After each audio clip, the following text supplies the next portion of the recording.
हाय दोस्तों, नमस्कार। हम के सिंह बघेल अपने यूट्यूब चैनल के देसी किसान में आपका स्वागत कर रहे हैं।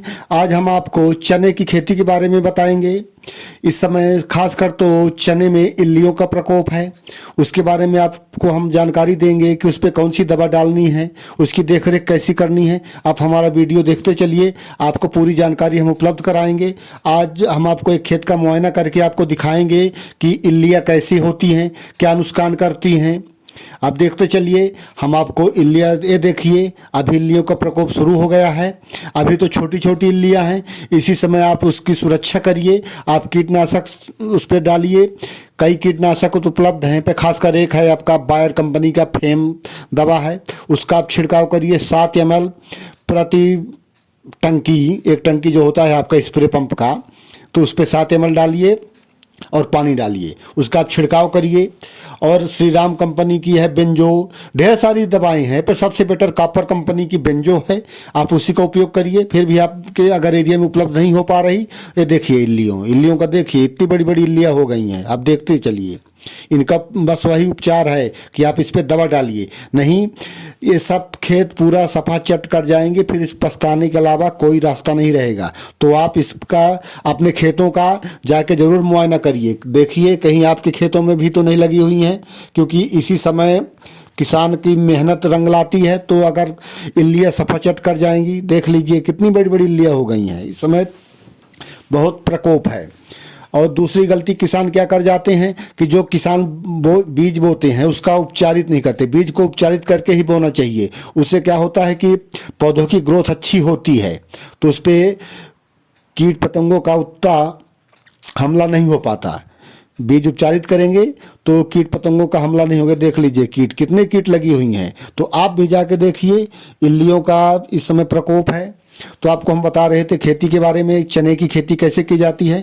इसका खेती करने का सीजन होता है आप 10 अक्टूबर से नवंबर तक, आप 10 नवंबर तक इसकी बुवाई कर सकते हैं।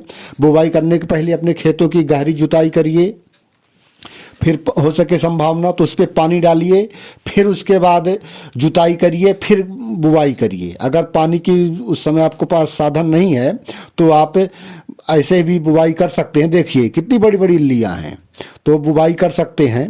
फिर 30 से 40 दिन बाद पहला पानी उस पर दीजिए। पानी देने के पहले उसके एक बार डिप कटिंग करवा दीजिए। सारे पौधों की डिप कटिंग होनी चाहिए, जिसको खुटाई कहते हैं, उसकी खुटाई हो जाना चाहिए। फिर पानी दीजिए। फिर पानी देने के बाद अगर देखिए इल्लियों का प्रकोप हो तो आप उस पर दवा छिड़काव करिए। दवा आपको ज़रूर छिड़काव करना चाहिए। फूल आने के पहले एक बार आप दवा का छिड़काव करिए, फिर दूसरा छिड़काव आप करिए जब आपके फूल समाप्त हो जाएं, जब फल लग जाएं, उस पर फलियाँ आ जाएं, तब आप सेकंड छिड़काव करिए। 2 बार आप दवा का छिड़काव करिए। और एक फूल के समय भी एम्बिनेशन टॉनिक आता है, उससे आप उसका भी छिड़काव करिए, तो फूल अच्छे लगेंगे, फूल आपके झड़ेंगे नहीं, फल उस पर अच्छा आएंगे। तो उसका भी आप छिड़काव कर सकते हैं। फिर भी वो ना भी करे तो भी चलता है, अगर आपके पौधे मजबूत हैं, बाकी दवा आपको छिड़काव कर लिए हैं तो उसके भी न भी गुजारा हो जाता है। पर आपको मेन मुआयना ज़रूर करना चाहिए।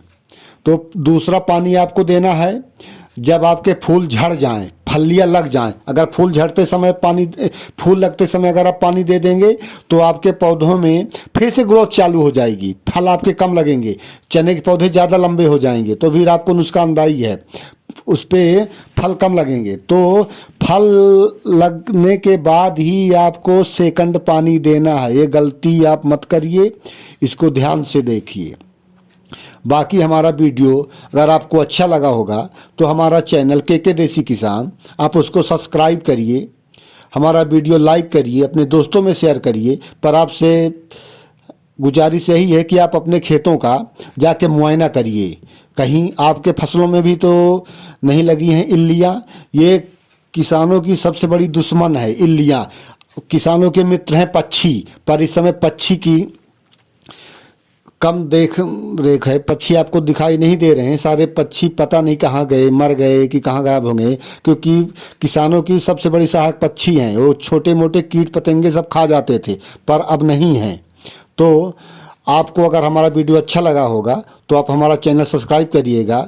जय जवान, जय किसान, जय हिंद।